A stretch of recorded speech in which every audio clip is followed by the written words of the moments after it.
परमेश्वर ने अपने बेटे यीशु मसीह के द्वारा मसीह में सभी चीजें बड़ी उदारता से हमें दी हैं। हे प्रभु, हम आपके आभारी हैं कि आप कलवरी क्रूस पर यीशु मसीह के सर्वोत्तम बलिदान के द्वारा सभी तरह के सुअवसर उपलब्ध करा दिए हैं, जिसके अंतर्गत हम फिर से आपके साथ सहभागिता और आपके अनुग्रह से जुड़े हैं। और ये भी शांति हमारे पास है कि पवित्र शास्त्र में यूं लिखा है, यदि तुम मुझ में और मेरा वचन तुम में बना रहे तो जो तुम मांगो वो तुम्हारे लिए हो जाएगा। इसके लिए हम आपके आभारी हैं और आपसे प्रार्थना करते हैं कि आप हमें इस पर पूरे हृदय से विश्वास करने की सामर्थ्य दें। अब प्रभु होने दे कि हम दिन भर की तमाम थकान और जीवन की प्रत्येक चिंता छोड़कर हम में से प्रत्येक जन, द्वारपाल से लेकर सेवक भाई तक, सभी तेरे पास आएं और हमारे मस्तिष्क में अब कोई दूसरा विचार बाकी न रहे, वरन हम प्रतीक्षा करते रहें और आदर भाव सहित वह सब वचन सुन सकें जो पवित्र आत्मा हमसे कहना चाहता है, ताकि हम एक साथ मिलकर यहाँ बैठने के द्वारा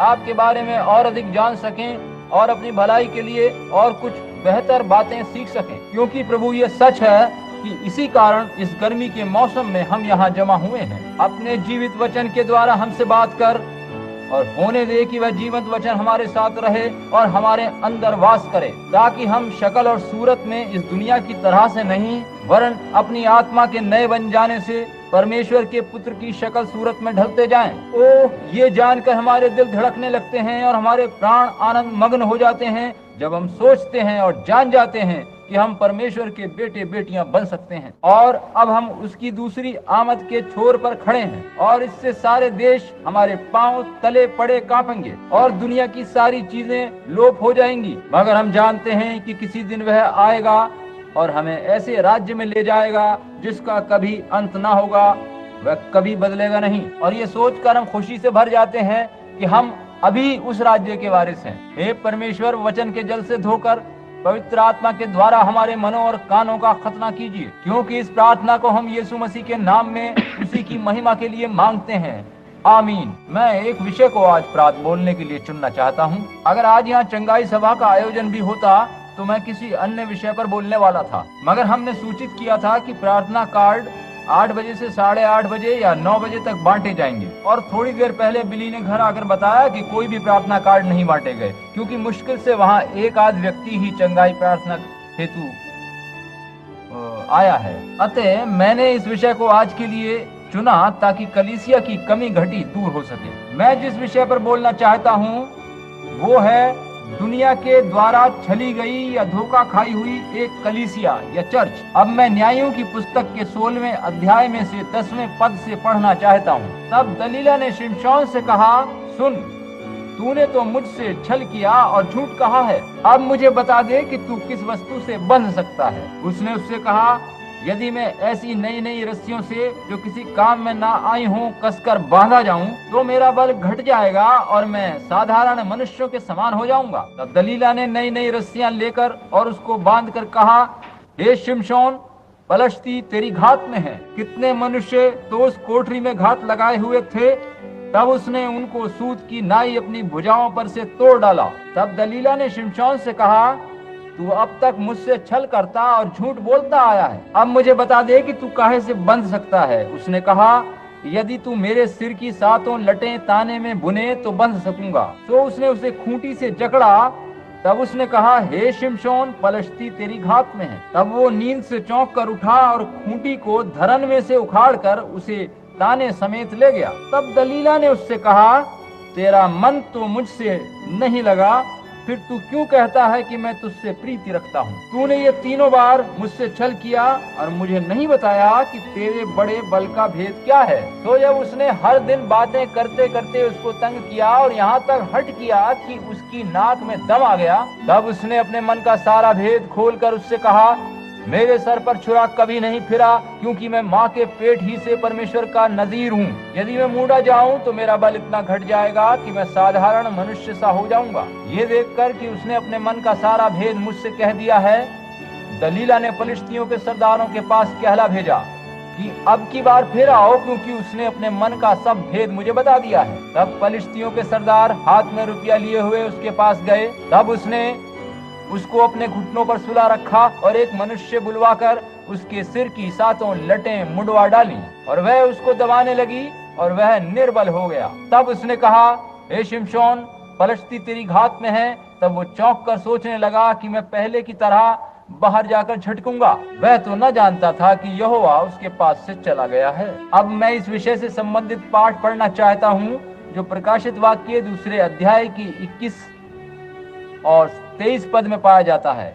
21 से 23 में पद में पाया जाता है। मैंने उसको मन फिराने के लिए अवसर दिया, पर वो अपने व्यभिचार से मन फिराना नहीं चाहती। देख, मैं उसे खाट पर डालता हूँ, और जो व्यभिचार करते हैं यदि वे भी उसके से कामों से मन न फिराएंगे तो उन्हें बड़े क्लेश में डालूंगा, और मैं उसके बच्चों को मौत से मार डालूंगा। और तब सब कलीसियाएं जान लेंगी कि हृदय और मन का परखने वाला मैं ही हूँ, और मैं तुम में से हर एक को उसके कामों के अनुसार बदला दूंगा। प्रभु अपने वचन के पढ़े जाने पर आशीष दे। शिमशोन ने भी कलीसिया के कामों की तरह से अपनी शुरुआत एकदम ठीक ढंग से करी थी, और वह सही दिशा की ओर चला था। जब उसने अपना काम शुरू किया तो वो वीर और बहादुर मनुष्य कहलाया, किंतु जब उसने काम शुरू किया तो वह प्रभु की सेवा करता, उसके वचनों को मानता तथा उसकी आज्ञाओं का पालन करता था। ये बात कुछ कुछ कलीसिया पर भी लागू होती है। जब कलीसिया पहली बार बनी तो उसने सही दिशा में चलना शुरू किया था। दुनियावी तरीके पर कहें तो उसने सही पग उठाया था। उसने प्रभु की आज्ञाओं का पालन करना शुरू किया था। और जब तक शिमशोन प्रभु के पीछे पीछे चला, प्रभु ने शिमशोन से काम लिया, क्योंकि परमेश्वर किसी को भी बुलाकर उससे काम ले सकता है जो उसके पीछे पीछे चलने वाला हो, क्योंकि मामला परमेश्वर के अपने काम से संबंधित है। किंतु जब हम परमेश्वर की बातों से मुड़ जाते हैं, परे हट जाते हैं, तो फिर परमेश्वर भी आगे हमें अपने लिए उपयोग में नहीं लाता। जब हम परमेश्वर की आज्ञाओं को दृढ़ता से मानते चलते हैं, जब हम स्वयं को पवित्र शास्त्र के पृष्ठों में बनाए रखते हैं और लिखित वचन या लिखित पत्रियां बनकर उसकी उपासना करते हैं, जब हम उसकी उपासना आत्मा और वचन की सच्चाई से करते हैं, तब ऐसे किसी भी मनुष्य को परमेश्वर अपने लिए उपयोग में ला सकता है। किंतु जब भी किसी बात पर हम उससे परे हटने का जरा भी संकेत देते हैं, तो फिर आगे को परमेश्वर उसे अपने लिए उपयोग में नहीं लाता। देखिए, शिमशोन आज के चर्च या कलीसिया की बहुत बढ़िया प्रतिछाया थी। जब कलीसियाएं शुरू हुई थी, परमेश्वर उसको अपने लिए इस्तेमाल कर पाया था, क्योंकि उस समय कलीसिया निष्ठापूर्वक परमेश्वर प्रभु की आज्ञाओं पर चल रही थी। उसने परमेश्वर के सारे न्याय, सारी विधियां, सारी आज्ञाओं का पूरी तरह से पालन किया था, और परमेश्वर कलीसिया के साथ था। किंतु ऐसा लगता है कि कलीसिया में कहीं ना कहीं कोई कमजोर पक्ष जरूर रहा है। याद रखिए कि हम किसी पिकनिक पर नहीं निकले हैं, वरन हम सदा युद्ध स्थल पर हैं। बहुत से लोग ये सोचते हैं कि जब वे मसीही बन गए तो बात खत्म हो गई, हमेशा के लिए मामला सुलझ गया, बस उन्हें यही करना था कि मसीही बन जाएं। वे सोचते हैं कि चूंकि वो मसीही बन गए हैं तो अब सब कुछ आसान हो जाएगा। किंतु इस प्रकार की बातों को कभी अपने दिमाग में मत आने दीजिए, क्योंकि मैं एक लड़ाई लड़ने के लिए मसीही बना हूँ, विश्वास की लड़ाई लड़ने के लिए। मैं मसीही इसलिए बना ताकि लड़ने वाले सिपाहियों की कतार में खड़ा हो सकूं। हम मसीही सिपाही हैं और हमें दुश्मन के सारे तौर तरीकों, साधनों के बारे में जानना है और उससे लड़ने की शिक्षा प्राप्त करनी है। यह जानना है कि उससे कैसे लड़ा जाए और कैसे स्वयं को बचाया जाए। और ये सब हम उसी तरह से तब कर सकते हैं जिस प्रकार से पवित्र आत्मा हमें बताता जाए। जब हम लड़ाई पर जाते हैं तो दूसरे देशों के सुझाव या उनके कहे अनुसार नहीं लड़ते, वरन हमें अपने ही ढंग और सोच पर, जैसा कि पवित्र आत्मा हमें निर्देशित करे, वह लड़ाई लड़नी होती है, क्योंकि पवित्र आत्मा ही मसीही लोगों की सेना का मुख्य सेनाध्यक्ष है। शिमशोन एक बड़ी सामर्थ्य से भरा मनुष्य था और उसने बड़ा अच्छा काम किया था, जब तक कि उसने इधर उधर, बल्कि हम कहेंगे कि जब तक कि उसके पर निकलने शुरू नहीं हुए थे, जब तक कि वो अपने लिए निश्चित सीमा क्षेत्र से बाहर नहीं गया था। इसी प्रकार से कलीसिया भी बहुत अच्छी तरह से चल रही थी, जब तक कि उसने अपनी सीमा से बाहर निकलना शुरू नहीं किया था। शिमशोन ने प्रेम स्वांग भरना शुरू कर दिया था, और वो भी किसी इजरायली लड़की के साथ नहीं, वरन एक पलिश्ती लड़की के साथ। और ये कुछ वैसा ही है जैसा कि कलीसिया ने किया। उसने अपने विश्वासी भाइयों से तो प्रेम किया नहीं, और अविश्वासियों के पीछे लगकर उनके साथ प्रेम प्रसंग शुरू कर दिए। यहीं पर हमने बड़ी भूल करी। भयंकर भूलों में से एक बड़ी भूल करी कि कलीसिया ने वह काम करने शुरू कर दिए जो ठीक नहीं थे। उसने शिमशोन की तरह से बुरी संगत अपना ली। शिमशोन जब तक परमेश्वर के लोगों की संगति में रहा, वो ठीक ठाक चलता रहा, लेकिन जब उसने बुरी संगत में भटकना शुरू किया तो वह परेशानी में फंस गया। और कलीसिया के साथ भी यही हुआ। जब तक कलीसिया नित्य प्रति आदर भाव धारण किए पवित्र आत्मा के चलाए चलती रही, परमेश्वर ने उन्हें आशीषें दी और आश्चर्य क्रम, चिन्ह, और अद्भुत चमत्कार कलीसिया में होते रहे। लेकिन जब उसने बुरी संगति अपनानी शुरू करी, दुनियावी मामलों में उलझना शुरू किया, तो सबसे बुरी बात जो उसने करी और सबसे प्रथम बुरी बात जो उसने अपनाई वो यही थी कि उसने स्वयं को संगठित कर लिया, संस्था बना ली, व्यवस्थित कर लिया। उसने दूसरे लोगों के साथ संबंध स्थापित कर लिए, क्योंकि उन्होंने दूसरे लोगों को देखा कि वे सभी संगठित हैं, व्यवस्थित हैं। किंतु ये महान सुसमाचार किसी एक राष्ट्र या कुछ लोगों की व्यक्तिगत जागीर नहीं है और न ही किसी एक के प्रति समर्पित है। यह तो समर्पित होती है जो कोई भी अपनाना चाहे, जो कोई भी आना चाहे। सभी देश, जाति, भाषा और लोगों के लिए ये उपलब्ध है। परमेश्वर ने अपने सुसमाचार के साथ कभी कोई सीमा बांधने का संकेत नहीं दिया है, किंतु मनुष्य दूसरों से अपनी तुलना करके उनकी तरह से नकल करना चाहता है। वह दुनिया की तरह से करना चाहता है, जैसे और लोग सोचते और जैसे दूसरा करते हैं वैसे ही वो करना चाहता है। दूसरों की तरह की सफलताएं पाना चाहता है। हम दुनिया की तरह के काम करके कभी भी अपने लिए सफलता नहीं पा सकते। हमें सफलता तभी मिलेगी जब हम परमेश्वर की विधियों को मानेंगे और उसके तरीके से काम करेंगे। दुनिया के नमूने पर चलकर हम कामयाबी हासिल नहीं कर सकते। अगर दूरदर्शन के द्वारा सिगरेट निर्माताओं को अपने व्यापार में सफलता मिली है और बियर और विस्की वालों ने कामयाबी की भीड़ दूरदर्शन के सहयोग से जुटाई है, तो यह कोई इस बात का चिन्ह नहीं है कि कलीसिया की सफलता भी दूरदर्शन से मिलेगी। कलीसिया की सफलता सुसमाचार प्रचार करने, परमेश्वर की सामर्थ्य से वचन को सुनाने और पवित्र आत्मा को जीवन प्रकट करने में छिपी है। हम ये नहीं कह सकते कि क्योंकि सिगरेट कंपनी के लिए दूरदर्शन ने वगैरह वगैरह सफलता पाई या कंपनियों के लिए लाभदायक हुआ तो हमारे लिए भी वो लाभदायक होगा। हमारे पास पवित्र शास्त्र में ऐसा कुछ नहीं लिखा है कि हम अपनी तुलना उन लोगों से करने की कोशिश करें। और जब तक हम ऐसा करते रहेंगे तो चाहे हम अपनी कलीसिया की सदस्य संख्या बढ़ा लें, मगर परमेश्वर ने हमें ऐसा करने के लिए नियुक्त नहीं किया था। हम सोचते हैं कि बड़ी महान संस्थाएं या डिनोमिनेशंस बनाना, रंग बिरंगे आयोजन, आकाश की ऊंची विचारिक उड़ाने ही वास्तविक सफलताएं हैं। आत्मिक रीत से कहूं तो हम नित्य प्रति मृत होते हैं। अगर हम आज सुबह 1 करोड़ जन भी साथ खड़े हों और हमारे साथ पवित्र आत्मा न हो, तो मात्र 10 ऐसे व्यक्ति जिनमें पवित्र आत्मा हो वो अधिक सामर्थी होंगे। हम अपनी तुलना दुनिया से नहीं कर सकते। और देखिए कि सबसे पहली बुरी बात यह हुई कि कलीसिया ने स्वयं को संगठित कर संस्थागत गिरजों बना लिए, गिरजों का रूप धर लिया। सबसे पहली संगठित संस्थागत कलीसिया रोमन कैथोलिक चर्च था,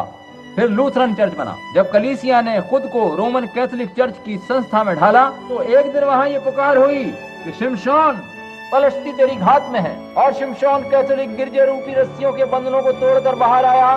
फिर उसके बाद मार्टिन लूथर आया और बाद में फिर से एक और नामधारी गिरजा संगठित हो गया। तब दलीला की तरह उन्होंने कलीसिया को फिर एक और नए बंधन में बांध लिया और गिरजे में ऐसे लोगों के स्थान पर जो परमेश्वर के चुने जन थे, जिन्हें पवित्र आत्मा की बुलाहट मिली थी, जो चाहे कह ना जानते हो मगर जो कि मसीह को जानते थे, उनकी जगह पर गिरजों में पैशन परस्त, शौकीन, राजनीतिक रीति पर भाषण देने वाले नियुक्त कर लिए गए। और तब गिरजों को अपने उन लोगों को, प्रचारकों को आचार्य और डॉक्टर्स की पदवी देनी पड़ी। और तब प्रचारकों को दिव्य आचार्य या डॉक्टर ऑफ डिविनिटी की पदवी लेना जरूरी हो गया। यह एक और बंधन था जिससे कलीसिया को बांधा गया। मनुष्यों को तब धार्मिक संस्थानों में जाकर धर्म की शिक्षा लेनी पड़ती थी और प्रत्येक धर्म शिक्षा संस्थान अच्छे से अच्छा विद्यार्थी या शिक्षार्थी उपलब्ध कराने की होड़ में जुट गया, ताकि उनका गिरजा ये डींग मार सके कि हमारा पादरी तो दिव्य पंडित है। और उन्होंने क्या किया?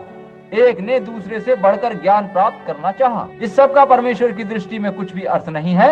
ये बेमतलब की बातें हैं और यह कोई जरूरी नहीं है कि कोई मनुष्य अपना दुनियावी ज्ञान प्राप्त करे और परमेश्वर को उससे प्रसन्न कर सके। परमेश्वर की दृष्टि में ये व्यभिचार है। पवित्र शास्त्र बताता है कि आप दुनियावी ज्ञान, अभिलाषाओं, इच्छाओं के द्वारा परमेश्वर को प्रसन्न नहीं कर सकते, क्योंकि यह सब करना परमेश्वर के प्रति शत्रुता करना है। परमेश्वर इसको बर्दाश्त नहीं कर सकता। और सभी ने समस्त ज्ञान प्राप्त करने की कोशिश करी। वे जानते थे कि उन्हें प्रवचन में कौन कौन से शब्द कहने हैं और इस प्रकार उनका संदेश एक राजनीतिक भाषण बन जाता है, बजाय पवित्र आत्मा के द्वारा दिया गया सामर्थ भरा वो सुसमाचार जो लोगों के दिलों में उतरकर पाप को उजागर करे। वे लोग राजनीतिक बातचीत के लिए सिखाए पढ़ाए जाते हैं और हमें इस तरह की कोई जरूरत नहीं है। पौलुस कहता है कि परमेश्वर का सुसमाचार हमें वचन के द्वारा पवित्र आत्मा की सामर्थ और उसके जीवन प्रकट होने सहित मिला है। इससे ये बात सामने आई कि सुसमाचार प्रचार करना पवित्र आत्मा की सामर्थ को प्रकट करना है। किंतु ये सारे मनुष्य तो शिक्षा पाने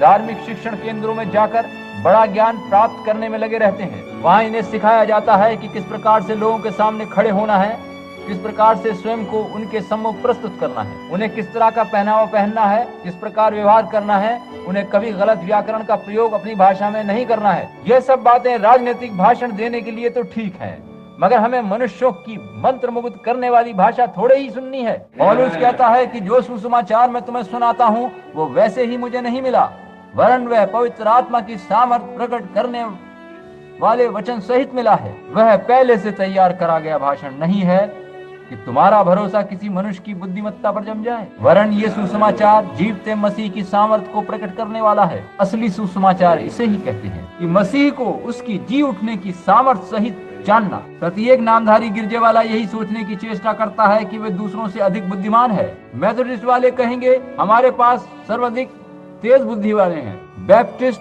चर्च ऑफ क्राइस्ट और बाकी सभी भी यही कहेंगे कि हमारे यहाँ सबसे अच्छे तीक्ष्ण बुद्धि वाले सदस्य हैं। वे कहेंगे हम मामूली लोगों को बाहर वचन सुनाने नहीं भेजते या सुसमाचार सुनाने नहीं देते, मगर वे लोगों को खुद चुनते हैं। एक परमेश्वर दया कर लोगों को वो खुद चुनते हैं। जो लोग उनके बनाए किसी खास सिद्धांत को मानते हैं उसे ही वे अपने गिरजों में रखते हैं। परमेश्वर ऐसे लोगों को किसी भी रीति से छू भी नहीं सकता, वो उनसे दूर रहता है। मैं चाहता हूँ कि कोई ऐसा जन मुझे वचन सुनाए जिसे पवित्र आत्मा ने चुना हो, किसी मनुष्य या संस्था ने नहीं, वरन परमेश्वर ने जिसे खड़ा किया हो, पवित्र आत्मा ने जिसे बुलाया हो। सारा ज्ञान वे कहते हैं वो हम सब कुछ जानते हैं, और उनमें से कुछ तो पवित्र आत्मा का पहला अक्षर भी नहीं जानते, वे उसका इनकार करते हैं। इससे मुझे 10 वर्ष पहले कैलिफोर्निया में पढ़ी एक छोटी सी किताब की याद आ रही है। मैंने उसे एक पुरानी पुस्तकों की दुकान से खरीदा था, लेखक का नाम मैं भूल गया हूँ। यह एक छोटी सी 10 सेंट मूल्य की पुस्तक थी जिसमें हास्य और चतुराई की बाल कथाएं थीं, मगर फिर भी बहुत समझदारी की बातों से भरी थी। किंतु इसमें मुझे कुछ ऐसी बातों का आभास मिला मानो परमेश्वर मुझसे बात कर रहा हो। उसमें एक छोटी कथा इस प्रकार से दी गई थी। एक प्रात एक मुर्गी खाने में एक छोटा चूजा था। उसने सोचा कि दुनिया में जितना ज्ञान है वो सब उसे पता है, अतः वह उड़कर एक बक्से पर बैठ गया और अपनी चोंच से 4 या 5 बार उसने बक्से पर खटखट मारी और अपने सर को पीछे को झटका और इस प्रकार से बांग दी जैसे आपने किसी मुर्गे की बांग कभी ना सुनी हो। इस प्रकार दूसरे चूजों का ध्यान आकर्षित करके उसने कहा, इस दरबे के सभी सज्जनों और बहनों, मैं आज सुबह आपको शिक्षा की एक बड़ी योजना बताना चाहता हूँ जिसे हमने अभी अभी शुरू किया है। उसने आगे कहा, मैंने अध्ययन करके बड़ा ज्ञान प्राप्त कर लिया है। ये कहते हुए उसने अपनी चोंच पर धरा चश्मा खसकाया और उसने कहा, मैं इस नतीजे पर पहुंचा हूं कि हम चूजे अधिक ज्ञान प्राप्त कर अपनी स्थिति को सुधार सकते हैं। इसलिए मैं आपको बताऊंगा कि यदि हम एक निश्चित स्थान पर खोदें या उस किसी खास सुराख पर काम करेंगे तो हमें विशेष प्रकार का पौष्टिक भोजन मिलेगा जिससे हमारे पंख अधिक सुंदर होंगे और हम अधिक ऊंची आवाज में बांग दे सकेंगे। और मैं आपको ये भी बताऊंगा कि और किस किस प्रकार से हम अपने को बेहतर बना सकते हैं। और छोटे छोटे चूजों ने अपनी छोटी छोटी लाल कलगी को खड़ा किया, खुश हुए और कहा, ये प्रिय कितना प्यारा छोटा सा मुर्गा है, चूजा है। और वास्तव में उन्होंने उसकी प्रशंसा करी। ओह, वास्तव में ये बड़ा होनहार तीव्र बुद्धि चूजा है। इससे मुझे यहाँ की धार्मिक शिक्षण संस्थाओं के शिक्षित प्रचारकों की याद आ रही है। वे भी ऐसा ही कहते हैं कि कितना होशियार मनुष्य है। अब हमें और चूजों की बातें सुनने की जरूरत नहीं है, हमें अब इसी के पीछे पीछे चलना चाहिए। इससे पहले कि इस छोटे मुर्गे का भाषण समाप्त होता, एक दूसरा छोटा चूजा जिसके पंख आदि उतने चमकदार नहीं थे आया, और वो दरबे के अंदर से अन्य चूजों के मध्य से दौड़ता हुआ आया और उसने कहा, लड़को 1 मिनट रुको, मैंने अभी अभी रेडियो पर ताजा समाचार सुना है। चूजों का मूल्य 1 पाउंड वजन पर 4 सेंट बढ़ गया है और कल हम सभी ज़िबा होने वाले हैं। आपका ज्ञान आपकी क्या भलाई करेगा। भाइयों, वह सब जो ज्ञान हम प्राप्त कर सकते हैं उससे हमारा क्या भला होगा। हमारा अस्तित्व 6 फुट ऊंची धूल ही तो है। प्रति क्षण 1-1 इंच करके हम मर रहे हैं। हमारे ज्ञान का अर्थ शून्य है। हम तो परमेश्वर को जानना चाहते हैं, मगर लोग दुनियावी ज्ञान पाना चाहते हैं। जैसा कि कुछ समय पहले एक छोटी कनेरी चिड़िया के बारे में मैंने आपको बताया था, जो ये सोचती थी कि वो सभी कुछ जानती है जो जानना जरूरी है। उसने सोचा कि वो मानव जाति के बारे में इतना कुछ जान गई है कि उसे वह सब बाकी कनेरी चिड़ियों को बता देना चाहिए। अतः वह अपने पिंजड़े से बाहर आई और उसने मानव जाति के बारे में बताना शुरू किया ताकि पता चले कि उसे उनका कितना ज्ञान है। सहसा एक प्राध्यापक वहां आए और अत्यंत सुसंस्कृत भाषा में उससे बात करने लगे और उस छोटी चिड़िया ने अपनी पलकें झपकाई और गर्दन झटकी। अब देखिए कि उसकी आंखें उस प्राध्यापक को देख रही थी, उसके कान थे, वह उनकी बात सुन भी रही थी, मगर वास्तव में उसे कुछ पता नहीं चल पा रहा था कि वे क्या कह रहे हैं। क्यों?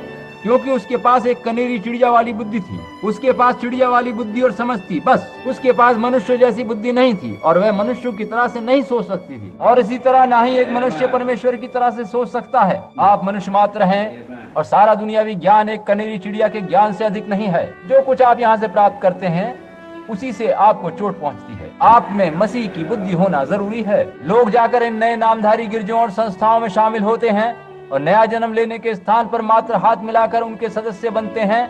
इसका कारण यही है कि वे नए जन्म की बात को छोड़ देना चाहते हैं। वे नया जन्म लेना नहीं चाहते और उन्हें पता है कि पवित्र शास्त्र में यही सिखाया बताया गया है, इसीलिए वे इसके बदले कुछ और विकल्प बनाना चाहते हैं। और इसी तरह से पेंतिकोस्टल लोग भी उन्हीं की तरह से बुरे हैं जो नए जन्म का कुछ विकल्प बनाने की कोशिश कर रहे हैं। वे इसमें काट छांट करना चाहते हैं, आसान और छोटा बनाना चाहते हैं। वे कहते हैं कि हम हाथ मिलाकर सदस्यता ग्रहण कर लेंगे और छींटे का बपतिस्मा चलेगा, या इसी तरह से कुछ और बातें कहते हैं। वे नया जन्म पाने से डरते हैं। कभी कभी मैं सोचता हूँ कि ब्रैनम टैबरनेकल नए जन्म से डरने लगा है। अब हम सभी जानते हैं कि जन्म चाहे वो कहीं पर भी हो, किसी का भी हो, मैं परवाह नहीं करता, मगर वह होता गड़बड़ी और गंदगी के साथ ही है। चाहे एक बच्चा पत्तियों या ढाल के बिस्तर पर या सख्त फर्श पर या अस्पताल के सजे संवरे गुलाबी कमरे में जन्म ले, फिर भी वो गड़बड़ी, गंदगी, घेल फेल तो मचाएगा ही। चाहे बछड़ा हो या कुछ भी हो,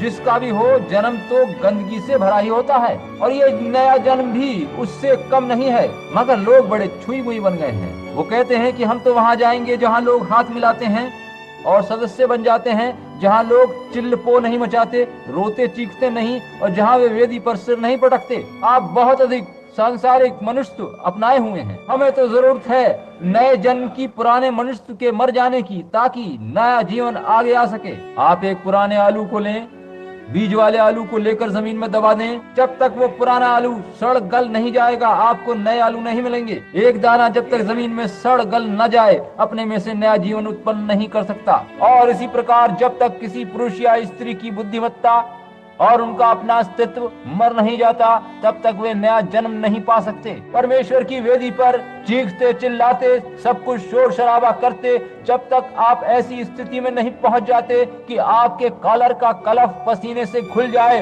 तब तक आप परमेश्वर के पवित्र आत्मा के द्वारा नया जन्म नहीं पा सकते। मुझे परवाह नहीं कि आप कुड़कुड़ा रहे हैं, अन्य भाषा बोल रहे हैं, ऊपर नीचे उछल कूद मचा रहे हैं, चूजे की तरह से सिर के बल लुढ़क रहे हैं या क्या कर रहे हैं। आप नया जन्म लेने जा रहे हैं, लेकिन हमने इसकी जगह कुछ दूसरा ढंग अपना लिया है।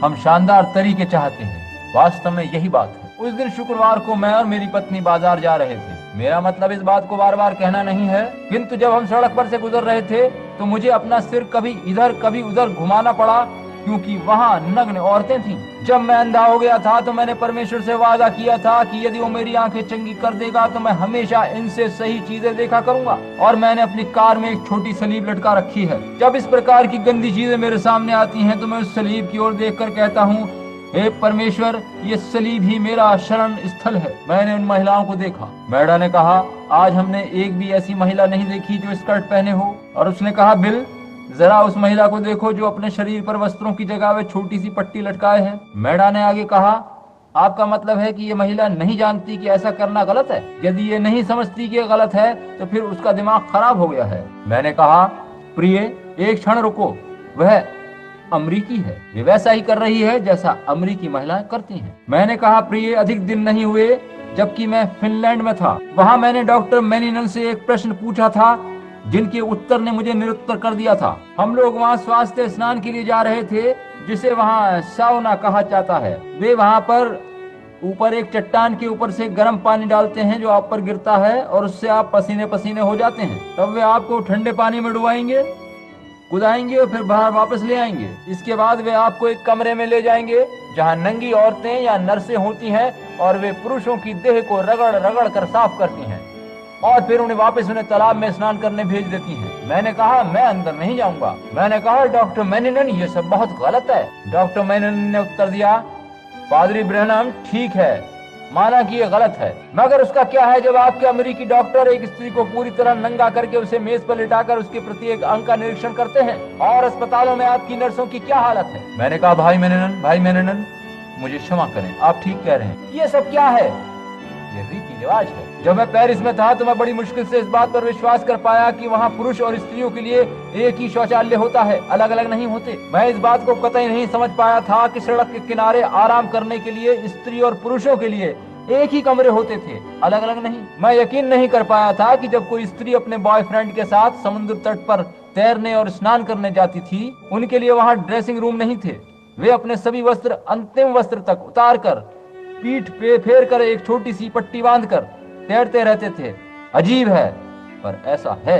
लोग उन पर कोई ध्यान नहीं देते, ये साधारण सी बात है और फ्रांस का रिवाज है। अफ्रीका में स्त्री पुरुष बूढ़े जवान बिना कोई भी वस्त्र पहने मैदानों में घूमते फिरते हैं। वे जानते तक नहीं कि आराम कक्ष क्या होते हैं। वहाँ वे कभी किसी से कुछ भी पर्दा नहीं करते। ये वस्त्र पहनने या ना पहनने में कोई अंतर होता है। देशों के अपने अपने रीति रिवाज हैं। मैंने कहा मगर प्रिय, हम भिन्न हैं, हम एक दूसरे देश के वासी हैं, हम तो यहाँ अजनबी और यात्री हैं, तभी तो हमें ये सब इतना गलत दिखाई देता है। क्योंकि पवित्र शास्त्र बताता है कि जो ऐसा सोचते हैं और मानते हैं वे यही प्रकट करते हैं कि वे यहाँ अजनबी और यात्री हैं और वे एक नए नगर की खोज में हैं। इटली, फ्रांस, अफ्रीका या किसी भी देश की महिलाएं या पुरुष जो पवित्र आत्मा के द्वारा नया जन्म पा चुके हैं उस तरह की हरकतें नहीं करते। वे उस तरह के वस्त्र भी नहीं पहनते हैं। वे उनकी तरह से व्यवहार नहीं करते हैं, क्योंकि वे दूसरे देश के वासी हैं, जिसको बनाने वाला और उस पर राज्य करने वाला स्वयं परमेश्वर है। हम स्वर्ग के वासी हैं। आपके अंदर जो आत्मा होती है वही आपके जीवन को निर्देशित करती है। यदि आप अमरीकी हैं तो वैसा ही करेंगे जैसा अमरीकी लोग करते हैं। यदि आप फ्रांसीसी हैं तो आप उन फ्रांसीसी लोगों की तरह करेंगे और दूसरों की आलोचना करेंगे। किंतु यदि आप परमेश्वर के हैं तो आप वैसा ही करेंगे जैसा वहाँ स्वर्ग में होता है, क्योंकि आपकी आत्मा आपको ऊपर ही से मिलती है और वो आप पर नियंत्रण रखती है। एक छोटी सी बात पर आप ध्यान देकर उसे पवित्र शास्त्र में देख सकते हैं। वचन में आप देखेंगे कि जिन्होंने इस नए नगर को पाना चाहा उन्होंने भिन्न तरह से व्यवहार किया। उन्होंने माना कि वे इस दुनिया के लिए अजनबी और यहाँ यात्री की तरह से हैं। किंतु यदि आप कैन की वंशावली देखें तो पाएंगे कि वे भगोड़े और नास्तिक और अपना धर्म त्याग देने वाले लोग बने। किंतु मसीही लोग अजनबी और एक यात्री के समान ही रहे। एक भगोड़े व्यक्ति का कोई घर नहीं होता और अपना धर्म त्याग कर नास्तिक बना व्यक्ति बड़ा भयंकर होता है। वास्तविक जान पड़ता है और वो किसी दूसरे देश की जमीन से आया दिखाई देता है, जो वापस अपने वास्तविक घर में जाने की कोशिश करता रहता है। वो अपने जीवन व्यवहार से यही बताता है कि वह किसी दूसरे नगर का वासी है। उसका एक कारण है। किंतु फिर भी जो लोग वैसा करते और उसकी तरह की चीजें पहनते हैं, मैं आपको बताता हूँ कि दक्षिणी अफ्रीका में मैंने 30,000 लोगों को अपनी सभा में देखा जो कि विशुद्ध नास्तिक पूजा पाठ करने वाले पूरे नगन और ठेठ आदिवासी थे। उनमें 16, 18, 20 वर्षीय लड़के लड़कियां थे जिनके शरीर पर वस्त्र का एक टुकड़ा तक न था। वे वहाँ खड़े थे। उनके चेहरों पर मिट्टी पुती थी और रंगे हुए चेहरे थे। उनकी नाक के नथुने में हड्डियां और कानों में लकड़ियों के टुकड़े झूल रहे थे और उनके सिर के बालों में हड्डियां खोसी गई थी। जानवरों के दांत उनके शरीर में जगह जगह लटके हुए थे। वे इस प्रकार से नंगे थे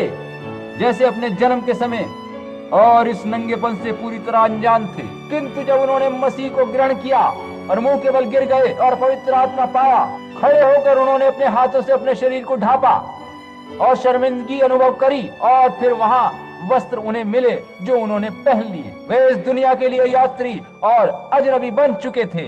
हालेलुया! वे दुनियादारी से दूर हट चुके थे। जी हाँ, और आज लोग अपने आप को मसीह कहते हैं। वे विभिन्न नामधारी गिरजों के सदस्य हैं। वे सच्चाई से परे हटकर भी कहते हैं कि हम मेथोडिस्ट हैं, हम बैप्टिस्ट हैं, हम पेंटिकोस्टल हैं, हम सेवेंथ डे एडवेंटिस्ट हैं, हम ये हैं, वे हैं, कुछ और हैं। इससे जरा भी कुछ मतलब नहीं है। आपकी आत्मा और जीवन जो आपके अंदर है वही आपको प्रेरित करता और बताता है कि आप क्या हैं। यीशु ने कहा था कि उनके फलों से तुम उन्हें पहचान लोगे। आज कलीसिया इजराइल की तरह से हो गई है। परमेश्वर उनका राजा था, मगर उन्होंने देखा कि सभी पूजा पाठ करने वाले देशों के पास अपना अपना राजा था। जब उन्होंने देखा कि दूसरे पूजा पाठ करने वाले देशों के पास अपना अपना राजा है, तो उन्होंने उनकी नकल करनी चाहिए और अपने लिए एक राजा चुन लिया। और जो ही उन्होंने ऐसा किया वो परेशानी में फंस गए। धीरे धीरे परेशानी और कष्ट होता गया। धीरे धीरे दुनियादारी उनके अंदर समाती चली गई और जिसका अंत जाकर आहाब के रूप में हुआ।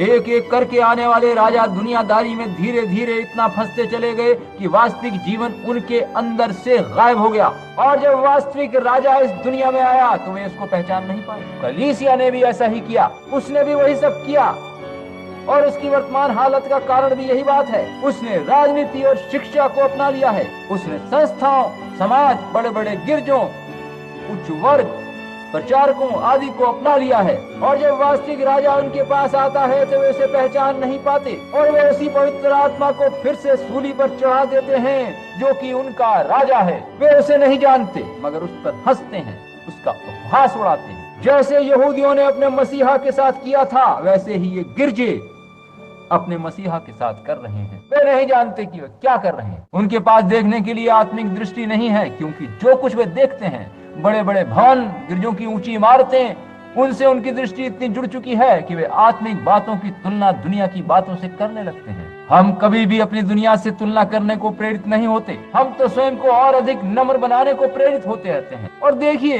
कि परमेश्वर की दृष्टि में एक की संख्या भी बहुमत होती है। आज जो प्रचारक चंगाई आदि देते हैं उनमें कैसी कैसी प्रतियोगिता या होड़ पाया जाता है। एक कहता है परमेश्वर आशीष दे, मेरे पास कई हजार लोग हैं, मेरी सभा तो आपकी सभा से बहुत बड़ी है। चाहे हम एक हों या हजारों हों, इससे क्या अंतर पड़ेगा? क्या हम परमेश्वर के प्रति सच्चे हैं? क्या हम उसके वचन के प्रति सच्चे हैं? क्या हम पवित्र आत्मा द्वारा परखे जाने पर खरे उतरते हैं? क्या ये सब बातें हैं?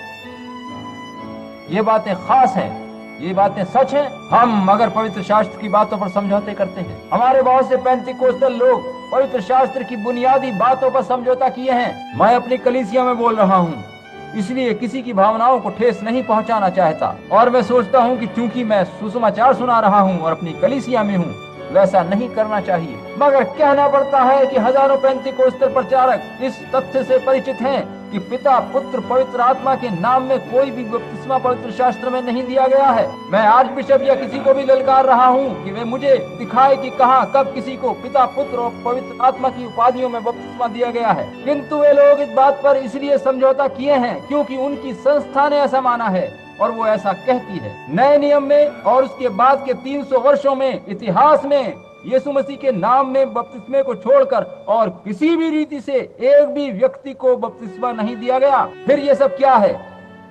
संस्था में स्वयं को जोड़ना है। संस्थागत होने से ऐसा हुआ है, यही समझौता करना है। आज उन लोगों ने सड़कों पर प्रचार करने वालों को हटा दिया है और ढपली जैसे साज को गिरजों से बाहर कर दिया है। उन्होंने गिरजों से उसकी सारी महिमा बाहर कर दी है और धार्मिक शिक्षण संस्थानों से सीखी काम चलाओ वचन प्रचार करने की रीत अपना ली है, जो सुसंस्कृत समाज से प्रभावित है।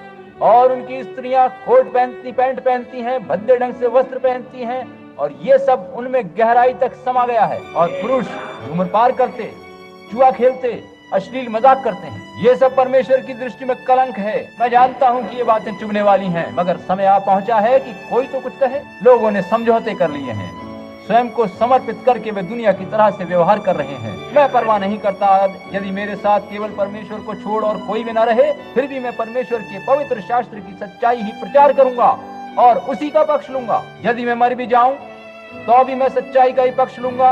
वास्तव में हमें सच्चाई ही चाहिए। मैं इन गिरजों के हिसाब से नहीं, परंतु परमेश्वर के वचन के हिसाब से सब कुछ तोलना चाहता हूँ। किंतु क्या आपने ध्यान दिया कि दलीला को पता था कि शिमशोन के पास एक विशेष बल है और उसे पता नहीं था कि उसका बल कहाँ छिपा है। वो ये नहीं बता सकती थी कि वो बल है क्या, किंतु शिमशोन के पास एक बड़ी शक्ति थी और वह उसका पता लगाना चाहती थी। दलीला अपने सौंदर्य के द्वारा शिमशोन को फंसती रही। वो वासना उत्तेजक वस्त्र पहनती थी और आजकल की किशोर आयु लड़कियों की तरह से उसके सम्मुख इठला कर चलती थी। और जब आप कुछ विभिन्न प्रकार का व्यवहार करते हैं तो वैसा ही होता है मानो दलीला शिमशोन को विवाह के झांसे में फांस रही हो। दुनिया ने ऐसा ही कलीसिया के साथ किया है। उसने पूछा कि तेरा बल कहाँ है ऐ कलीसिया? यदि हम संगठित हो जाएं, संस्था में नामधारी गिरजों में ढल जाएं, तो हमारा बल घट जाएगा। ये काम कैथोलिक गिरजों ने किया। पलिश्ती तेरी घात में है शिमशोन। जब ये कहा गया तो लूथर उबर कर आया और उसने रस्सियों को तोड़ डाला। अगर तुम मुझे अब की बार बांधोगे तो मेरा बल जाता रहेगा। उन्होंने फिर नामधारी गिरजा बना लिया। शिमशोन, पलिश्ती तेरी घात में है।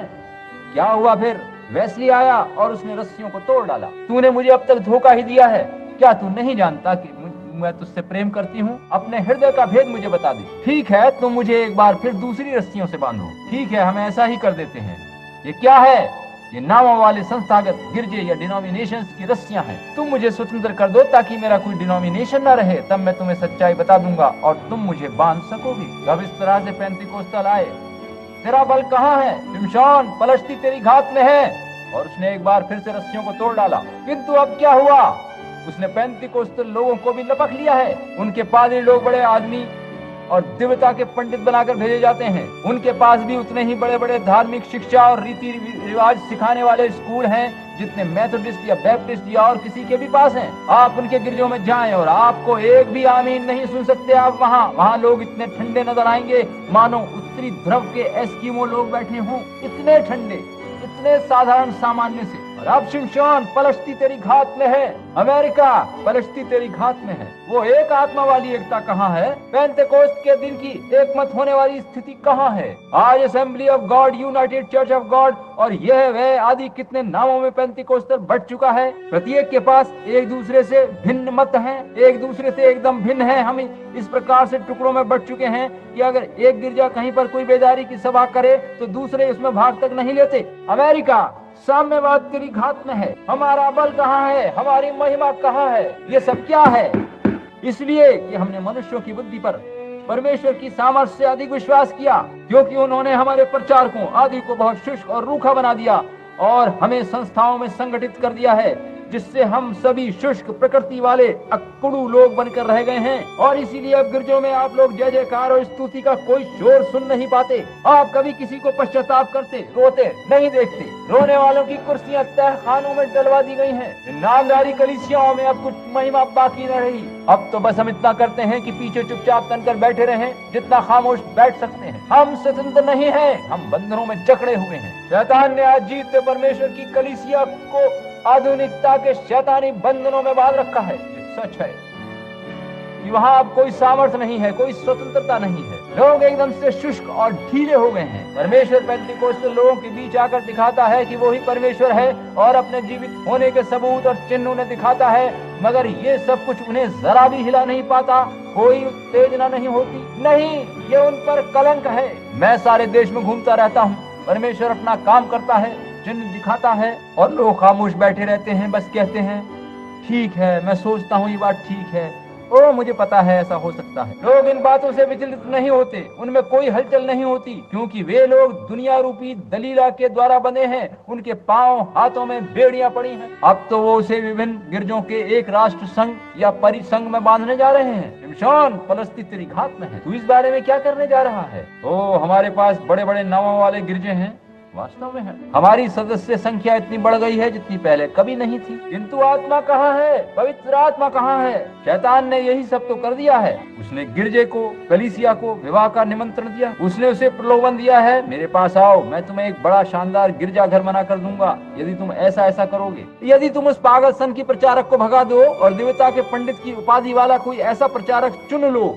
जो समझदार हो, तो हम एक बड़ा शानदार चर्च बनाएंगे और दूसरों की तरह बन जाएंगे। आपको तो शर्म आनी चाहिए। इससे तो आपके पास एक ऐसा प्रचारक होना चाहिए जो चाहे फलियों में से काफी भी ना जानता हो, मगर पवित्र आत्मा से भरा हो, जो परमेश्वर की सामर्थ्य से परिपूर्ण हो और समझौते न करता हो। किंतु लोग आज कितने ठंडे, ढीले और शुष्क हो गए हैं कि जब कोई बेचारा मसीह संत उनके यहाँ जाकर सभा में अन्य अन्य भाषाएं बोलने लगता है या थोड़ा सा भी स्तुति या जय जयकार करता है या कुछ ऐसा सा व्यवहार करता है, तो सारे लोग नरहंसों की तरह से उसे घेर कर देखने लगते हैं। ये क्या था भाई?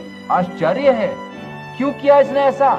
ये जरूर कोई संत की है जो कहीं से यहाँ पर चला आया है। कोई बेचारा संत गिरजे में जाता है, परमेश्वर के भवन में आकर खुश होकर प्रशंसा करता है, अपने हाथ उठाकर जय जयकार करता है और प्रभु की तारीफ करने लगता है। कोई तो वचन सुनकर बीच में आमीन आमीन चिल्लाता है, तो बाकी सभी लोग मुड़कर उसे देखने लगते हैं कि क्या वह क्या कह रहा है। ये आज के पेंतिकोस्तल लोगों का हाल है। मामला क्या है? आप मेथोडिस्ट और बैप्टिस्टों के नमूने पर चल रहे हैं, वे लोग कैथोलिक नमूने पर चले और कैथोलिक नरक के नमूने पर चला, और सभी मिलकर अंत में नरक की ओर चल रहे हैं। ये बात ठीक है।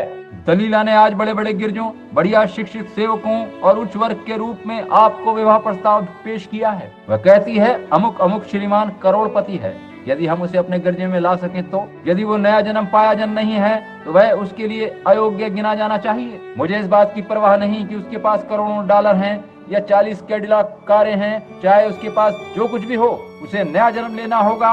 नए जन्म को पाने के लिए बढ़ना होगा और पवित्र आत्मा के द्वारा नई सृष्टि बनना होगा, और फिर वर्तमान स्थिति से नया जन्म पाकर बाहर आकर रोते चिल्लाते जैसा कि और करते हैं आना होगा, और फिर अपने नए जीवन से साबित करना होगा कि उसे नया जन्म मिल गया है।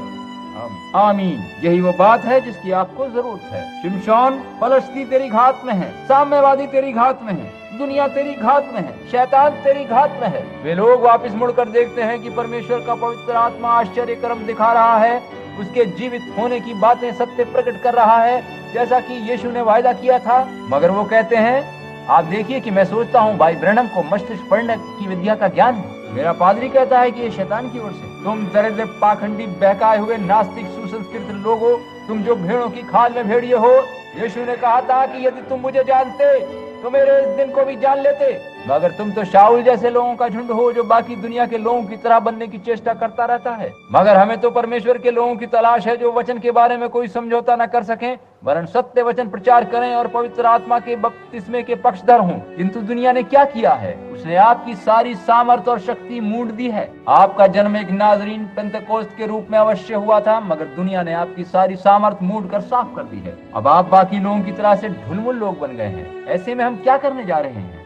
क्या होने जा रहा है? इस विषय को समाप्त करने के लिए मैं एक शानदार बात सोच रहा हूँ। जब शिमशोन बंदरों में जकड़ा था, हम में कोई बेदारी नहीं आ सकती। जरा हमारे निष्ठावान भाई बिली ग्राहम की बातें सुने, जो कहते हैं कि हमारे दिनों में बेदारी आई। ओरल रॉबर्ट की चीख सुने, हमारे दिनों में बेदारी जागी। बाकी सभी की बातें सुने, सभी कहते हैं कि हमारे दिनों में बेदारी आई है। जब हम बंधनों में जकड़े हैं तो बेदारी कैसे आ सकती है? हमने पवित्र आत्मा को अपनी नामधारी संस्थाओं और समय बनाई गई प्रथाओं में जकड़ डाला है, और हमें पवित्र आत्मा से भरी बेदारी नहीं मिल सकती। आमीन। मुझे पता है कि ये बातें झुलसाने वाली गर्म बातें हैं, मगर ये सच है। आपको पवित्र आत्मा वाली बेदारी कैसे मिल सकती है जबकि आप इस तरह से बंधनों में हैं और ढीले ढाले शुष्क हैं? पवित्र शास्त्र कहता है कि वो भक्ति का वेश तो भरेंगे पर उसकी शक्ति को न पहचानेंगे। किसकी शक्ति को? किसकी सामर्थ को? क्या संस्थागत गिरजों की सामर्थ? क्या दुनिया की सामर्थ? क्या इन नामधारी गिरजों की सामर्थ? नहीं, पवित्र आत्मा की सामर्थ। यही कलीसिया में का गुप्त स्थान है। जब कलीसिया शिक्षित प्रचारकों और बड़े भवन वाले गिरजों और अन्य बढ़िया कही जाने वाली चीजों को अपनाती है, बजाय इसके कि पुरानी चाल की पवित्र आत्मा को अपनाए, तो वहाँ फिर से किसी नई मिशन में ढलने लगती है। आमीन। ये सच है। आप पवित्र आत्मा की बेदारी कैसे पा सकते हैं जबकि लोग उसे बुझाते हैं, बांधते हैं और उससे भयभीत होते हैं? यहीं पर सारी परेशानी पैदा होती है। फलस्ती तेरी घात में है शिमशोन, मगर एक आशीषित आशा हमारे पास है। जब शिमशोन जेल में था, उसे पकड़ने के बाद उन्होंने सबसे पहले क्या किया? उन्होंने उसे बांधा। उन्होंने उसकी शक्ति उससे छीन ली, क्योंकि उन्हें उसका रहस्य पता चल गया था। उन्हें आपका भेद पता चल गया है। दुनिया को आपका भेद मालूम हो गया है। आप महिलाओं जो अपने बाल काटती हैं, ये दुनिया की तरह चलना है। पुरुषों, आप लोग दुनिया की तरह से व्यवहार करते हैं, अश्लील मजाक करते हैं, बाहर जाकर सिगरेटें पीते हैं और पड़ोस की स्त्रियों के साथ घूमते फिरते हैं और इसी तरह के काम करते हैं, और अपनी नौकरी बचाने के चक्कर में सामाजिक संबंध बढ़ाने हेतु शराब पीते हैं। इसके बजाय मैं खाली पेट पकड़कर बैठे रहना और किसी धारा में बहता जल पीना, मगर परमेश्वर की दृष्टि में साफ और पवित्र बने रहना पसंद करूंगा, बजाय इसके कि नौकरी बनाए रखने के लिए वचन के विरुद्ध समझौते करूं। ये बात ठीक है, सच है। परमेश्वर के प्रति सच्चे बने रहिए। शिमशोन, फलस्ती तेरी घात में है। ब्रैनम टैबरनेकल, दुनियादारी तुझ में घुसने लगी है। ये क्या हो रहा है? क्या तूने अपना भेद प्रकट कर दिया? क्या तूने वो रहस्य बता दिया है जो परमेश्वर ने तुझे तब दिया था जब तुम मिट्टी में पड़ा कुछ वर्ष पूर्व रेंग रहा था? क्या तूने सामाजिक स्तर की औपचारिकता पूर्ण उपासना और आराधना के द्वारा उस भेद को खोल दिया है? तुझे क्या हो गया? परमेश्वर स्वर्ग से उतरकर यहाँ लोगों के मध्य आश्चर्य कर्म दिखाता है, सभा में ठीक लोगों के बीच में चलता फिरता है, उनके हृदयों के गुप्त विचार प्रकट करता है और सभी कुछ करता है, और बीमारों को चंगा करता, दुर्बलों को ठीक करता, अद्भुत चिन्ह दिखाता और पवित्र आत्मा की सामर्थ्य से भरा इतना प्रभावशाली वचन प्रचार करता है। और लोग बस इतना कहते हैं। मैं सोचता हूँ ये सब ठीक। कभी कभी ऐसा वचन सुनने में हमें आनंद आता है, मगर यदि ये लंबा और थकाने वाला ना हो। ब्रैनम टैबरनेकल आज ऐसा ही है। पलश्ती तेरी घात में है। जब ऐसा होता था कि वचन प्रचारा जाता था और पुराने संत लोगों की आंखों में आंसू भर आते थे, वे सुबकते हुए खड़े होते और इधर उधर बेचैन से टहलने लगते थे। चाहे मुंह से एक शब्द भी ना कहें, बस एक दो बार इधर उधर चल फिर कर दोबारा चाहे अपने स्थान पर बैठ जाएं। पवित्र आत्मा से पूरी तरह भरे होते थे वो लोग। तब वचन के द्वारा उन्हें आत्मिक भोजन प्राप्त होता था और वो तृप्त किए जाते थे। मनुष्य केवल रोटी ही से नहीं, मगर हर एक उस बात से जो परमेश्वर के मुंह से निकलती है जीवित रहेगा। ब्रैनम टैबरनेकल, पलश्ती तेरी घात में है। पलश्ती तुम्हारी घात में है। ये पेंतिकोस्तल, हकीकत में पलश्ती लोगों ने बहुत पहले तुम्हें तब थाम लिया था जब तुमने स्वयं को संस्थागत गिरजों में, डिनोमिनेशन में कसकर संगठित किया था। उस सख्त बंधन से होकर कुछ भी अंदर नहीं जा सकता था जब तक कि कोई प्रेस्बिटेरियन, मेथोडिस्ट, बैप्टिस्ट, कैथोलिक या इसी तरह का कुछ और न हो। आपको उस समय बाकी लोगों से कोई मतलब नहीं होना चाहिए था। अतः हमारे दिनों में बेदारी जागी। ये कैसे संभव है? हमें बेदारी क्यों कर मिल सकती है जबकि बेदारी देने वाला इस दुनियावी बातों के द्वारा बांध दिया गया है। आप इस बात को निश्चित तौर से स्वीकार कर लें कि परमेश्वर वहां नहीं आ सकता जहां दुनियादारी है। आप स्वयं को जब दुनिया से जोड़ते हैं तो उसका संबंध आपसे खत्म हो जाता है। जब आप दुनिया की तरह से व्यवहार करने लगते हैं, दुनियादारी की बातों को अपने अंदर आने देते हैं, तो तब ही आप समाप्त हो जाते हैं। किंतु जब आप दुनियादारी के प्रत्येक खूंटे को काट कर उससे छूट जाते हैं और परमेश्वर के पास आते हैं, तो परमेश्वर आपको अपने लिए उस समय तक इस्तेमाल करता है जब तक कि आप फिर से इधर उधर भटकने न लगे। अपने इस सुसमाचार को समाप्त करते हुए आज प्रात मेरी समझ में बस एक ही आशा बची है। जब शिमशोन बंदी गृह में था तो उसके बालों की नई लटें फिर से उगने लगी थी। परमेश्वर ने अंत समय आने से एकदम पहले हमें एक और कलीसिया दे दी है ताकि पवित्र आत्मा की सामर्थ्य उसमें आकर पवित्र आत्मा को जीवंत प्रकट करे और मरकुस 16 अध्याय कलीसिया में जीवंत प्रमाणित हो। प्रेरितों के काम 2:4, 2:38 आदि कलीसिया के अंदर एकदम साथ साथ क्रियाशील होते रहे। प्रेरितों के साथ चिन्ह और अद्भुत आश्चर्य क्रम प्रकट होते रहे। उसके फिर से जिंदा होने के महान चिन्ह लोगों के साथ रहे। जबकि हम बंदी गृह में हैं तो वास्तव में परमेश्वर कहीं ना कहीं एक फसल तैयार कर रहा है ताकि उसके बाद सब कुछ नाश किया जाए। मेरे मसीही मित्रों, काश आज प्रात वो फसल आप बने।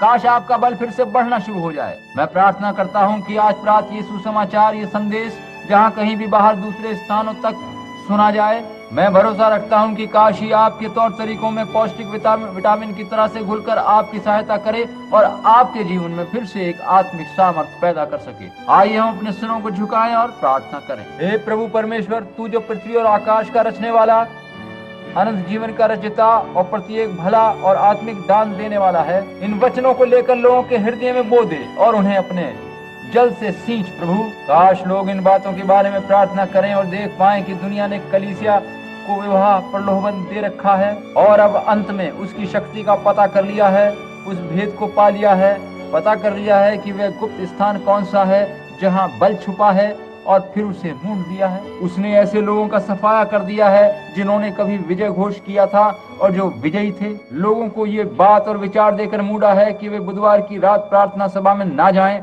घर में बैठे दूरदर्शन कार्यक्रम देखते रहें। उनके हृदयों से खुशी छीन कर परमेश्वर के लिए प्रेम की जगह दुनिया के प्रति प्रेम भर दिया है। उनको और अधिक दुनियावी इच्छाएं दे दी हैं, दुनियावी मनोरंजन की अभिलाषाएं दी हैं, बजाय इसके कि उनमें सुसमाचार प्रचार सुनने की इच्छा हो। आज अगर वचन प्रचार में दुनियावी शोर शराबा न हो, काम चलाऊ शब्द व बातें न हो, चिल्लाहट और ठसके न हो, तो वे पुराने सुसमाचार को सुनना ही नहीं चाहते। ऐसे सुसमाचार को सुनने से मना कर देते हैं जो प्राणों को खुशी के आंसू देता है और दिव्य चंगाई देता है, जिससे कलीसिया में प्रेरितों वाले दान फिर से मिलने लगते हैं। आज के दिनों के मसीहा को, जीवित मसीह को कलीसिया में फिर से ले आता है। जिस प्रकार से इजरायली अपने दुनियावी राजा के बंधनों में इस प्रकार बंधे कि वास्तविक राजा को पहचान ही न पाए और असली बादशाह जब आया तो उसे पहचान न सके, यही हालत आज है।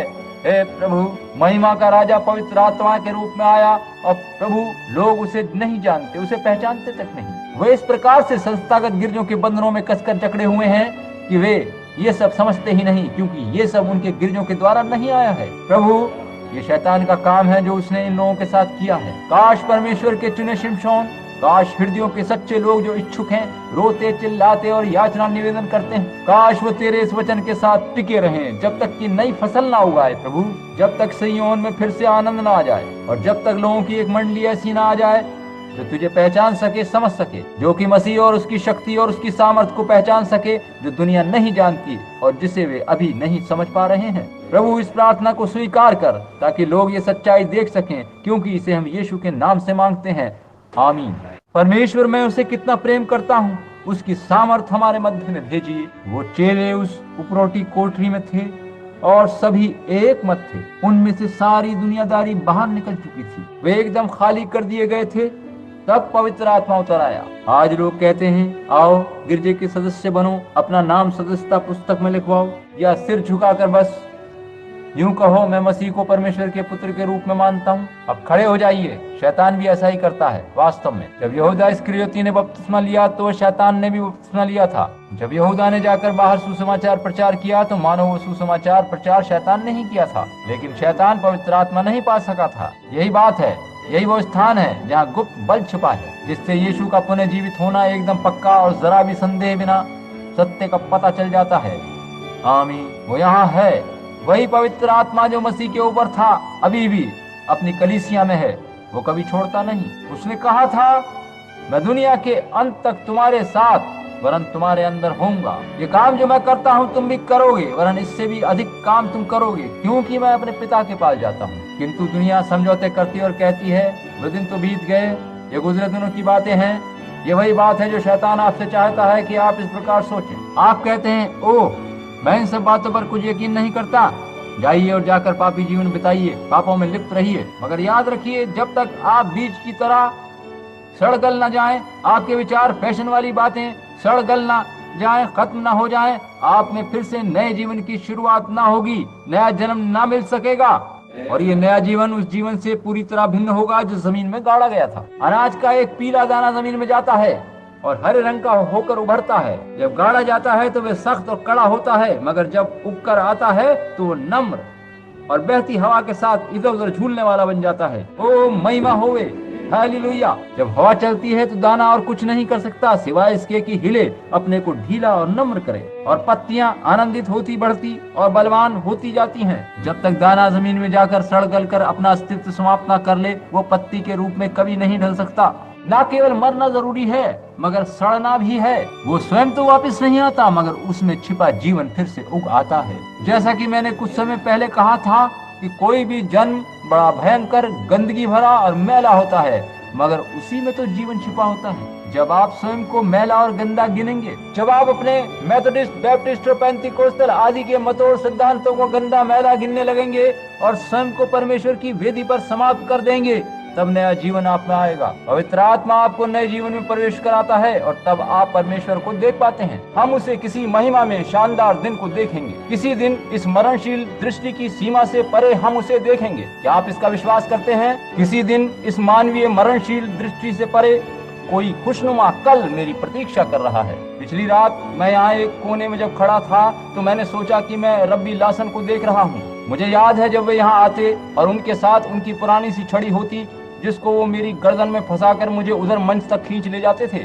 और तब हम गीत गाते थे, मेरे लिए वहाँ कोई प्रतीक्षा कर रहा है। फिर कुछ ऐसा घटित हुआ जिससे मेरे अंदर से दुनिया की सारी बातें गायब हो गईं और मैं दूसरे ही दृष्टिकोण से चीजों को देखने लगा। मैंने इन अमेरिकी लोगों के क्रियाकलापों पर बहुत चिंता करनी शुरू कर दी थी। लगातार प्रतिवर्ष साल दर साल इन पुरुषों स्त्रियों के पापों को देखकर मैं किस प्रकार से उनका नैतिक पतन होता जा रहा है, मैं चिंता करते करते 2-3 बार तो बिल्कुल ही टूट गया और बीमार हो गया। और कल ही मैंने परमेश्वर से कहा था, मैं अब आगे से चिंता नहीं करूंगा। तेरा वचन कहता है कि ऐसा ही होगा, किंतु मैं बीच में खड़ा होकर इसके विरुद्ध अपनी ताकत भर बोलता रहूंगा। उस दिन मैं पूरे दिन अपनी ग्रीन मिल वाली गुफा में प्रार्थना करने के बाद, जो कि जंगल में है, वहां खड़ा था। मैं गुफा से बाहर आकर एक बड़ी चट्टान पर खड़ा था।